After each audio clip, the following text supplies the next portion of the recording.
Good day and welcome back to your program GC Revision Guide. Remember, it is always good to subscribe, and if you like it, you could share.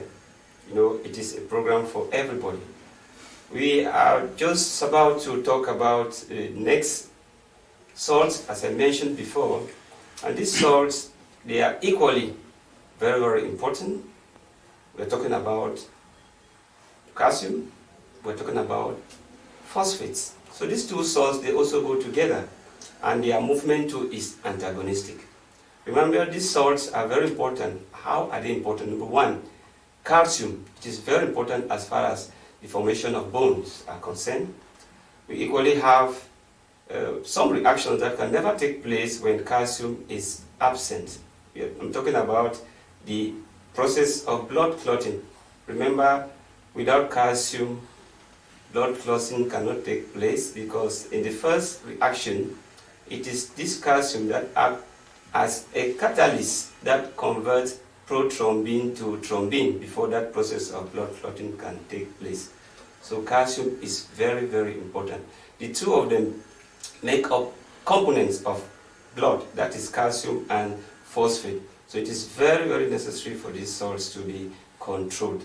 Now, talking about their control, it is carried out by an important hormone that we call parathormone, which is produced at the level of the parathyroid gland. So this hormone, when it is secreted, it is carried in blood when the levels of these salts are very low, down to the areas where these salts are usually absorbed or reabsorbed. That is to say, at the level of the intestines and equally at the level of the tubules of the kidney. So that is how the control is done. Let me take it again. When the level of these salts are very low in blood, it is detected and the hormone called parathormone is secreted from the parathyroid gland. This hormone is carried in blood to the areas where these salts are usually reabsorbed, that is at the level of the intestine and equally at the level of the kidney tubes. There is something important about these salts. In the case of pregnant women, when these salts are not at the right level, there's a problem because the fetus or the baby in the womb needs this salt to form their bones. So it usually causes a problem to the women when these salts are extracted from their own bones to be used to form the bones of the fetus. And in this case, the pregnant woman will have a problem, a situation that brings about weakening of the bones that we generally call osteomalacia.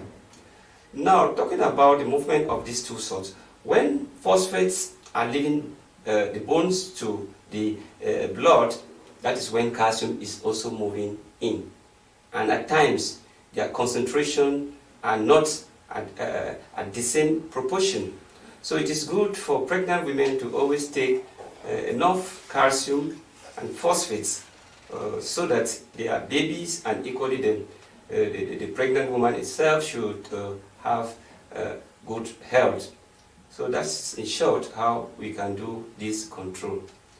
When next we come back, we'll be talking about the control of carbon dioxide level in blood. Please, as I said before, you should always subscribe, and if you like it, please share to others. See you when we come back.